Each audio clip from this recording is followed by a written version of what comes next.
Assalamu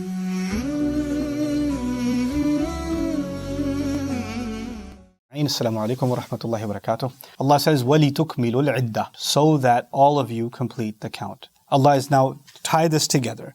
He says He sent the month of Ramadan. Ramadan is the month in which the Quran was revealed.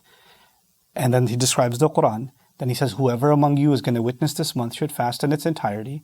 And then He says, He wants things to be easy for you. He doesn't want things to be hard for you. And He wants things to be easy and not hard so that you complete the count. Meaning, that phrase that He wants things to be easy and not hard is actually also tied to the concept of fasting. He will make sure that it's easy, and so easy that you will be able to complete the count. And He made it possible for you to make up those days. He doesn't say, it doesn't matter if you're sick or not, you better fast. No, if you're sick and you're traveling and it's difficult, make it up in other times, because I want to make this easy for you so you can complete your training. I'll give you these relaxations so you can complete the count. وَلِتُكْمِلُوا الْعِدَّةِ. And by mentioning the word iddah, Allah is highlighting to us the importance of this training period. Like, this time is actually a really important time. And each fast is valuable. You know, when we get into the month of Ramadan, in the beginning, you're like a little bit fired up. Then a weekend, and you're going to go, oh, well, I'll probably recharge my batteries in the last week when the odd nights happen again. Allah is giving in the Quran this profound value to the entire count. Like, every day is a rigorous, important day for your transformation. It's this 30-day intensive that you're going through. So don't just think of it as deprivation of food and sleep and, intimacy. That's not all this is. This is a program for your and my complete transformation. And each of these days is extremely valuable. When He says, وَلِتُكْمِلُوا الْعِدَّةِ, every single day counts. So you may complete and perfect. Kamal in Arabic isn't just for completing. It's actually also for perfecting. So you perfect the count. Every day should be awesome.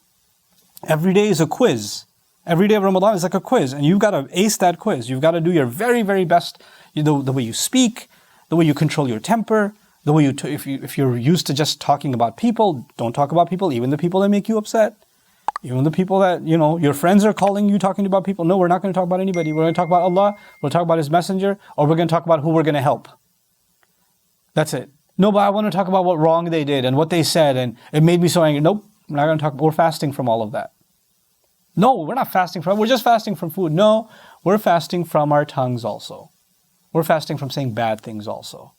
That idea that we're going to perfect each day.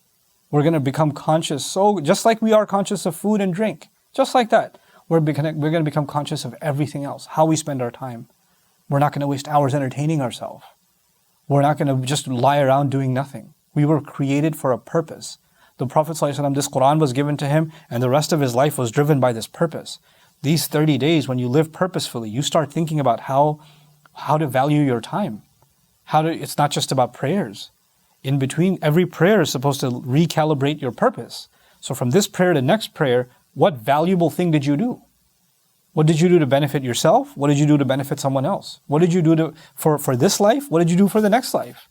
These are the questions we're going to start asking ourselves. And as we do that, the petty things in life, the things that don't have any value, that become very big to us, they start becoming small.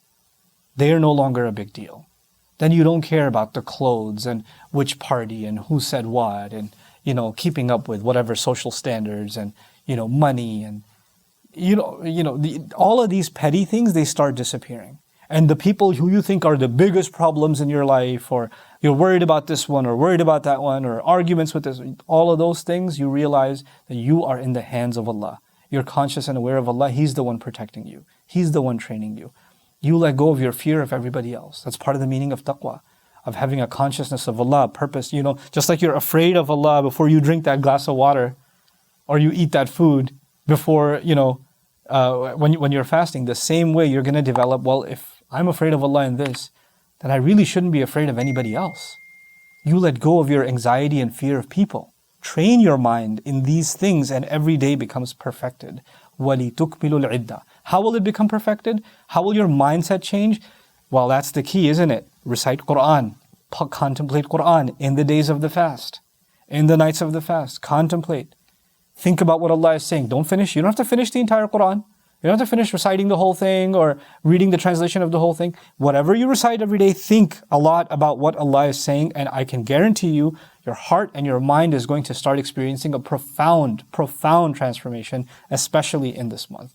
Barakallahu li wa lakum. Assalamu alaikum wa rahmatullahi wa barakatuh.